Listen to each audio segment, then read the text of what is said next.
Greetings, so I just wanted to go over my Rad Rage build again, do you a little bit of an updated video. I got a lot more of the armor and gear needed to make this build work better. So the first thing you need is this toxic goo.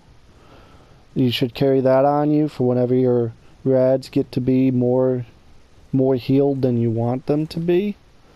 And you get that, Death Claw is coming for me. So you see his Death Claw is level 91.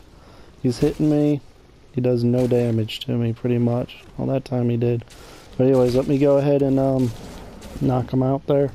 Alright, let's continue with the build. Sorry about that. So that toxic goo you get at the West Tech facility. It's right there. And in there you get that toxic goo. You drink that for some rads to get your hit points to where you want them to be. To get that nerd rage. Most of the time that's where you can be running at your hit points. Which will put you between 45 to 60. I think I can have it at 50 and still get all my abilities when not in a group. That's when not in a group. When I'm in the group I can have it around 70, 75. The reason for that is for that unyielding effects on your armor. And this is my stats, what they look like with all the unyielding armor on. That's a huge boost in damage, that right there. So let's continue on and show you the mutations. I got carnivore, grounded, herd mentality. You don't have to have. I have it because I group a lot. If you are a solo player and don't group often, you want to drop that herd mentality. You really don't want that. It's going to hurt you more than it's going to help. But if you group a lot, by all means, the only thing you can do is help. Talons and twisted muscles. What else I want is adrenaline rush for additional damage and healing when your health is low. Marsupial and scaly skin for even more damage resistance. Anything you can do to get that damage resistance up is less of a chance anything's gonna hurt you. So under items, the weapon I'm using most is this vampiric death call gauntlet. So here it is here. Now you can use bloodied. Bloodied is going to get you the highest DPS out of this build by far if you can get a bloodied death call gauntlet. The reason I use vampires is because for your normal just running around killing stuff, everything's still going to die in one hit. You see there my damage is at 665 on it.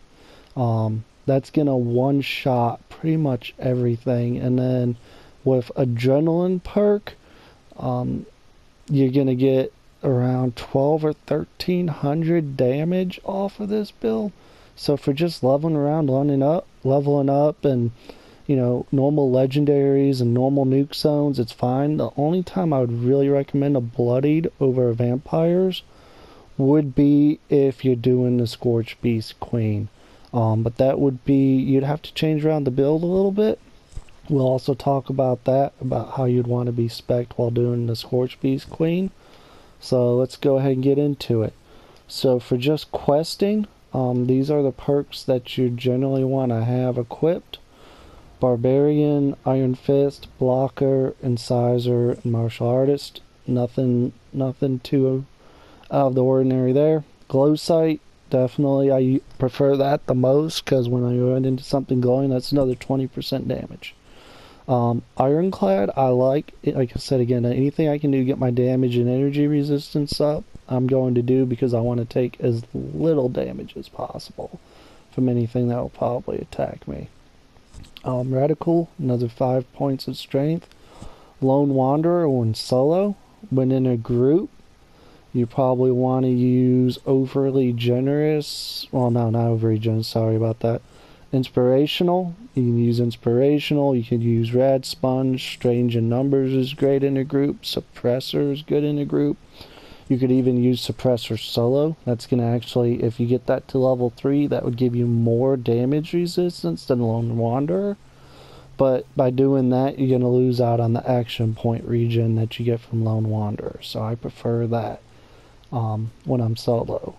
But I mean, there's options when you're in a group. I personally like Strange in Numbers and Inspirational, or Strange in Numbers plus Suppressor and Overly Generous, or Strange in Numbers, and then you can do 3 points in Suppressor, or you can do Strange in Numbers, one in Suppressor, 2 in Suppressor, and then also get 1 point in Tenderizer. Those are also options for when you're in a group. That's just my personal favorite for when I'm not. But again, you could change that out for Suppressor and Tenderizer. You could do 2 Tenderizer, 2 Suppressor, and put that in there instead. Nerd Rage, more damage, more defense, but you gotta be below 20% health, but you get 20% damage and 15% action point regen. Between this 15%, that 30%, and that 45%, and having, what was it on the screen, 25 agility, you're never going to run out of action points. Hardly ever. Makeshift Warrior, just to make my weapon last longer. Evasive, Adrenaline, more damage. Dodgy, that's 30% damage reduction. That's 20, so that's 50% damage right there you're not going to take. Just those two. But even when you're in a group and you don't have Lone Wanderer, there ain't much that can hurt you. The only things I found that can hurt me, even when I'm in a group, are Death Claws or a bunch of stuff at one time, and my action points running real low. For the most part, even in a group, you won't take much damage. I have gameplay videos of me in a group and out of a group, in nuke zones, outside of nuke zones, and PvP. You can watch those videos to see a little bit more about how this build works in a group. You can see how it plays in a group a little bit better, but it's strong group or solo. In a group, you can tank for your team. You can stand in front of a doorway or stand in front of everything, pretty much block their pathing to your teammate, and just sit there and tank and use your vampire gauntlet to heal while you're tanking and doing ridiculous amounts of damage. Next up, Bloody Mess, more damage. Serendipity, you're almost always going to be below 30% health. So there you go. 50% of the time, you're just not even going to have to take damage, which means you're not using action points. When Serendipity procs, you will not see your action point bar go down. Class Freak, that's to lessen the effect of mutations, and of course Starch Genes, so you get to keep your mutations. So now, if I were to go kill the Scorch Beast Queen, first of all, I would get a Bloody Deathclaw Gauntlet for sure. I would go and change out my perks for the Scorch Beast Queen. I would take off Ironclad, and I would put on Revenant. I actually haven't unlocked it yet, but if I go here to pick a perk, we go over to Endurance, and let's find Revenant real quick here. There it is, and you see 50% damage for 2 minutes when the player revives you. It starts at 25 and then 50. So I would equip that in place of Ironclad, and that still gives you 2 points left. And what else I would put in there would be maybe Life Giver, so you can have more hit points at low health would be an option. You could do Life Giver would be good because that'd give you 15 more health, so which means your max HP below 20% would be a lot higher. That would be an option there.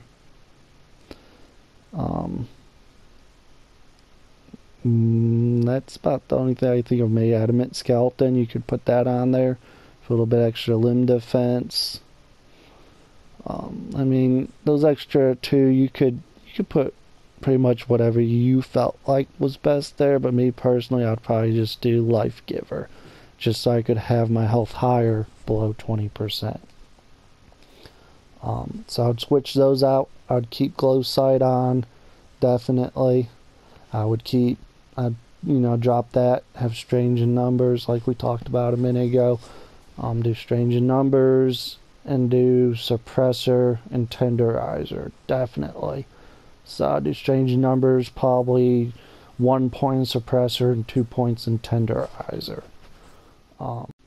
So here under agility, I would drop evasive and dodgy and replace those with ninja perk, which increases your sneak attack damage, and sneak. So against the Scorch Beast Queen, if you can get the Revenant proc and you can get in a sneak and get a sneak attack on it for another 3 times damage, you could in theory hit the Scorch Beast Queen for over 12,000 damage with the bloodied Deathclaw Gauntlet equipped. Go over the armor real quick. Here's the armor. It's all unyielding.